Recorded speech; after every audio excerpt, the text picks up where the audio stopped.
Hi guys, welcome to my channel. मैं हूँ फानिया जवेद। आज मैं आप लोगों के साथ शेयर करने वाली हूँ काउंटर पेन क्लासिक स्क्रीन है और आप लोगों को बताऊँगी इसको यूज़ कैसे करना है। तो आप लोग मेरे चैनल पे न्यू है, मेरे चैनल को लाइक शेयर और सब्सक्राइब कर दें। तो आप लोग मुझे इंस्टाग्राम और फेसबुक पे फॉलो कर सकते हो। और ये आप लोग क्रीम यूज़ करें, ये बहुत अच्छी है। आपको जहाँ जहाँ पेन हो रही है आप इसको लगा के ऊपर आपने पट्टी बांध देनी है। तो आप जब अगले दिन उठेंगे तो आपने जब इसको उतारनी है तो बहुत अच्छे तरीके से इसका पेन जो है वो दूर हो जाता है। ये बहुत अच्छी क्रीम है, इसकी पैकेजिंग भी बहुत अच्छी है। मैं आप लोगों को अंदर से भी दिखाऊंगी इसका कलर कौन सा है।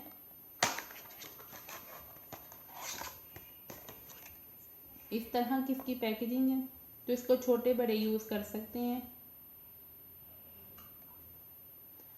छोटे बच्चे जो हैं वो जिनकी एज 11 या 12 साल के बच्चे हैं वो यूज़ करेंगे। बिल्कुल छोटे जो बच्चे हैं 8-9 माह के वो बिल्कुल नहीं यूज़ करेंगे। और इसको मैं आप लोगों को अंदर से इसका कलर भी दिखाती हूँ। अंदर से इसका कलर वाइट है।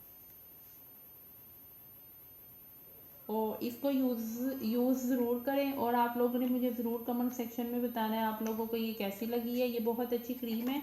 मैंने आप लोग के साथ एक और क्रीम का रिव्यू किया था, उसका भी मैं लिंक डिस्क्रिप्शन में डाल दूँगी और उसको भी आप लोग चेक कर सकते हो। तो आपने इसको ज़रूर ट्राई करना है और मुझे ज़रूर बताना है आप लोगों को ये कैसी लगी है क्रीम। तो वीडियो अच्छी लगी तो लाइक और शेयर कर दें, चैनल को सब्सक्राइब कर दें। अल्लाह हाफिज़, बाय बाय।